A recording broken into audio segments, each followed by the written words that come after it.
Et bonjour, c'est Serge le Tacticien. On se retrouve aujourd'hui pour parler du match entre le Paris Saint-Germain et le Stade Rennais. Et c'est les Bretons qui se sont imposés 2-0 avec un but de Gaëtan Laborde et un but de Flavien T. Et aujourd'hui, je ne suis pas tout seul, je ne fais pas cette vidéo tout seul, je fais cette vidéo avec Football Tactique. Bonjour, Foot Tactique. Bonjour, Serge le Tacticien, c'est un gros plaisir de pouvoir être avec toi. Alors ce qui est intéressant, c'est que c'est la première défaite du Paris Saint-Germain en Ligue 1 et ça aurait pu basculer à plusieurs reprises sur certaines rencontres, comme par exemple face à Lyon, ça aurait pu basculer un petit peu des deux côtés, ou même face à Metz, où le Paris Saint-Germain marque dans les dernières secondes, dans les dernières minutes. Mais bon, cette fois-ci, Paris n'a pas pu aller chercher les points. Cette fois, la chance a choisi son camp. Cette fois, la chance a changé de camp. C'est un grand plaisir de pouvoir être avec toi. Je t'avais déjà invité sur ma chaîne pour parler.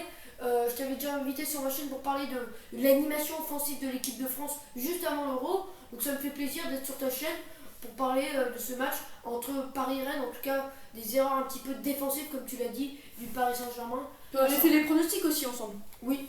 Il y a eu plusieurs problèmes dans cette rencontre. Il y a eu déjà les problèmes offensifs, où les Parisiens n'ont pas été très dangereux, où des joueurs comme Neymar et Mbappé n'ont pas forcément profité des galettes distribuées par Messi, notamment en première mi-temps. Et puis Paris a pas vraiment manqué d'efficacité, ils ont surtout eu du mal à se créer des occasions. Je pense que Paris a pris un petit peu trop de temps pour se créer des occasions, ils étaient un petit peu trop gourmands, ils se faisaient trop de passes. J'avais l'impression qu'en fait, ils voulaient se faire 10 passes avant de tirer. Et c'est dommage parce que si tu tires pas, logiquement, tu ne peux pas marquer. Et puis les Parisiens n'ont pas été dangereux en deuxième mi-temps. Tout simplement, les Parisiens ont été trop justes offensivement dans cette rencontre. Ils n'ont pas cadré une frappe. Et pour une équipe comme le Paris Saint-Germain, c'est très faible. Surtout quand on regarde cette armada parisienne. Paris Saint-Germain s'est quand même créé des occasions.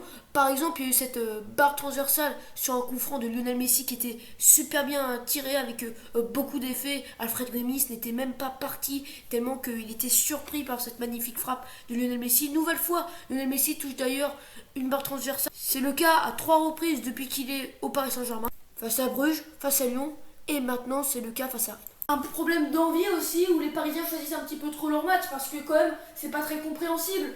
Paris gagne 2-0 face à Manchester City et il perd ce week-end face à Rennes. C'est quand même pas très logique. Et ça montre le manque d'envie des Parisiens cet après-midi. Après, face à Manchester City, c'était un match complètement différent où le Paris Saint-Germain avait été très efficace. Ils ont tiré seulement à 4 reprises et 3 cadrés. Ils ont marqué à 2 reprises. Et ils jouaient assez bas et on voyait les milieux de terrain, Herrera et Ganagai qui étaient sur les joueurs qui étaient dans le half space. Ce qui est créé sur les côtés face aux ailiers une sorte de 2 contre 1 parce que quand Riyad Mahrez passait Nuno Mendes, il avait encore Idrissa Ganagai à passer. Après c'était aussi différent parce que là déjà il y avait les 4 attaquants, les 4 fantastiques et aussi que face à Manchester City ces attaquants-là faisaient les replis défensifs alors qu'aujourd'hui on a souvent vu en phase défensive des Neymar, des Mbappé, des Messi marcher. On a vu Neymar qui avait un petit peu de volonté en phase défensive. Mais le problème, c'est qu'il faisait que l'effort quand il voyait qu'Amari Traoré avait le ballon. Avant, il ne le faisait pas l'effort. Donc il fallait qu'Amari Traoré ait le ballon pour qu'il fasse l'effort. Donc il faisait les efforts un petit peu trop en retard. Ça, aujourd'hui, même si on fait une introduction de plus de 3 minutes 40, on va tout simplement parler des problèmes défensifs des Parisiens, surtout un problème d'agressivité. Et on va décrypter ça en regardant les 2 buts qu'ont encaissé les Parisiens cet après-midi. C'est intéressant qu'on parle du secteur défensif parce qu'on aurait pu parler d'autres choses. Par exemple que le Paris Saint-Germain n'a pas su finir ses actions dans un moment fort. Parce que je m'en souviens qu'en première période, le Stade Rennais avait vraiment du mal à enchaîner les passes. Le Paris Saint-Germain avait mis en place un pressing très agressif avec Nuno Mendes qui venait presser le latéral, Verratti qui coupait tous les contres. Mais le Paris Saint-Germain a manqué d'efficacité et n'a pas réussi à finir les occasions dans son temps fort. Alors déjà on va décrypter, analyser le premier but et on voit que Kamaldeen Sulemana il est sur le côté gauche, il est en train de centrer, il a le temps, j'ai l'impression tout simplement que Achraf Hakimi il regarde, il laisse Kamaldeen Sulemana centrer, il y va un petit peu à la fin mais c'est trop tard et donc ça permet à Kamaldeen Sulemana de bien centrer. Souleymana qui aura fait un petit peu tout vivre à Hakimi lors de cette rencontre. Lui qui lors de cette rencontre aura tiré à 3 reprises, il a beaucoup enroulé son ballon, c'est d'ailleurs passé 2 fois à côté. Il aura tenté 7 dribbles, il en aura réussi 2 et en fin de match il a même pris de vitesse le Marocain. Et c'est vrai que depuis qu'il est à Paris, Achraf Hakimi, il est très intéressant. Pour le moment, c'est sans doute la meilleure recrue parisienne. En tout cas, c'est la recrue parisienne qui a fait le plus de bons matchs, même si évidemment il faut laisser le temps à Wijnaldum de s'intégrer. Il faut aussi que Ramos joue, il faut aussi que Messi s'adapte à un nouveau championnat, à une nouvelle équipe. Mais pour le moment, Achraf Hakimi a montré de très très belles choses. Après, c'est vrai qu'aujourd'hui, il a été en grosse difficulté défensivement. On sait qu'Hakimi, c'est un joueur très rapide, mais aujourd'hui, on a eu l'impression que Kamaldeen Sulemana était un petit peu plus rapide que lui. Et puis, offensivement, il a apporté très très peu de choses. On l'a peu vu offensivement, il a très très peu centré. L'un de ses matchs les moins aboutis depuis qu'il est à Paris. Car malheureusement pour l'international marocain, il était en difficulté défensivement et offensivement. C'est vrai, même Angel Di Maria, sur son côté, excusez-moi, il n'avait pas beaucoup de soutien. Il était souvent obligé de faire un 1 contre 2 face à l'ailier et le latéral aréné. Les 4 défenseurs parisiens sur cette action, ils sont un petit peu trop spectateurs, comme au cinéma.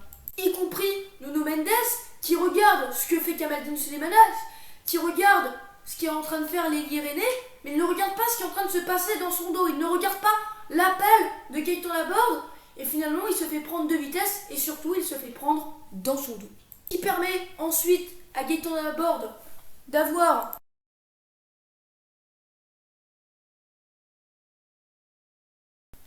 un petit peu d'avance pour bien ajuster sa frappe et pour avoir la lucidité de remporter son 1 contre 1 face à Donnarumma. Et c'était trop tard pour Nuno Mendes. À partir de ce moment-là, quand Gaëtan Laborde est passé devant lui, quand Gaëtan Laborde est arrivé en pleine vitesse, il ne pouvait plus rien faire. Il était déterminé pour passer devant Nuno Mendes avec beaucoup d'envie, de rage. Il est passé devant le Portugais. Et d'ailleurs, grâce à ce but, il devient le meilleur buteur provisoirement de la Ligue. L'acclimatation, son adaptation au Stade Rennais est pour le moment réussie. C'est maintenant au deuxième but, car le Stade Rennais a ouvert le score à la 45e minute de jeu et ils ont doublé la mise à la 46e minute de jeu. Et c'est vrai que 2 buts coup sur coup a fait beaucoup de mal aux Parisiens, surtout qu'on dit souvent que les pires moments pour prendre des buts, c'est juste avant la mi-temps et juste après la mi-temps. Et c'est ce qui s'est passé pour le Paris Saint-Germain. Et je pense que ça a été un petit coup de massue dans le mental des Parisiens. Centre retrait de Serhou Guirassy, l'ancien Amiénois, qui vient ensuite servir Fabien T, qui permet au Stade Rennais de mener 2-0. Et on voit déjà sur le côté, il y a Presnel Kimpembe. Pourquoi il y a Presnel Kimpembe dans cette position de latéral alors que c'est un défenseur central et que cet après-midi, il jouait dans cette position de défenseur central? Tout simplement parce que Nuno Mendes s'est projeté, parce que Nuno Mendes était venu apporter le surnombre en phase offensive et qu'il n'a tout simplement pas réussi à remonter à temps pour venir défendre sur Guirassy. Ce qui a obligé tout simplement à Presnel Kimpembe de compenser sa montée et de prendre sa place. Si Nuno Mendes est un joueur très rapide, il n'a pas réussi à remonter. Et même Alphonso Davies qui fait souvent ça, par moments il arrive à remonter, mais pas toujours. Ça arrive même aux joueurs les plus rapides. La preuve. C'est pour ça que c'est quand même un petit risque d'avoir des latéraux, parce que Hakimi fait la même chose, qui montent aussi haut. Surtout en Ligue des Champions ou en Ligue 1, lors des grands matchs. C'est un petit peu le cas avec Manchester United, avec Wan-Bissaka et Luke Shaw. Les joueurs à côté, quand ils montent, ils sont obligés de compenser à tous les étages. Et ensuite, bien évidemment, il y a un joueur qui est aussi censé compenser la position de Presnel Kimpembe sur le côté. Et c'est tout simplement Ander Herrera. Mais bon, Ander Herrera n'a pas été très très agressif sur le porteur de balle. On voit qu'il laisse des espaces à Fabien T, il permet à Fabien T de tirer et de marquer. Et c'est pareil pour Presnel Kimpembe qui laisse quand même des espaces Et c'est Guirassy, on voit qu'il arrive à centrer en retrait pour l'ancien Angevin. Et finalement, et ben là on voit que sur cette phase défensive, Ander Herrera a dû être dans une position de défenseur central, Presnel Kimpembe a dû être dans une position de latéral. Ils ont dû bricoler, ils n'étaient pas forcément dans un rôle qu'ils connaissaient trop. Ce qui fait que, encore une fois, ça manquait d'agressivité, ça manquait un petit peu d'envie sur le porteur de balle. Et ça a encore permis au Stade Rennais de mettre un but. Paris n'est quand même pas très bien entré dans sa deuxième mi-temps. Je m'excuse, hein, j'ai dit n'importe quoi, c'était pas Ander Herrera, mais c'était Marco Verratti, excusez-moi. Mais le problème, c'est que de sortir sur l'ancien amiénois Guirassy, c'est le boulot de l'un des centraux. Sauf que le problème, c'est que déjà, Kimpembe, comme l'a dit sage le tacticien, il a fait le boulot de Nuno Mendes, et puis Marquinhos, il doit tenir un Gaëtan Laborde, parce qu'il l'attire, et qui apporte un danger dans la surface. Mais le problème, c'est que comme Verratti fait le boulot des centraux, à cause du fait que Nuno Mendes n'est pas revenu, et que les centraux ont dû faire le boulot, et que notamment Kimpembe a dû faire le boulot de Nuno Mendes, comme Verratti compense, il n'y a plus personne pour gêner Fabien Té. Et donc Fabien Té, lui il peut armer, il n'est pas gêné pour frapper. Donc le problème c'est que Verratti il devrait être là pour essayer de le gêner, mais le problème c'est qu'il est occupé à gêner le centre de Guirassy, donc il ne peut pas faire son travail au milieu de terrain.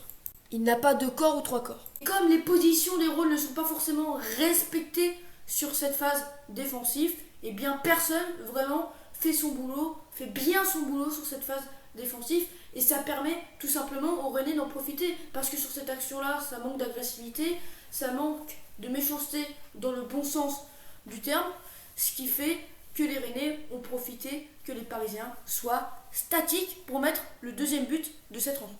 Donc voilà, j'espère que ça vous a plu. On a parlé de ce match entre le Paris Saint-Germain et le Stade Rennais, avec Rennes qui a réalisé une belle performance, et le Paris Saint-Germain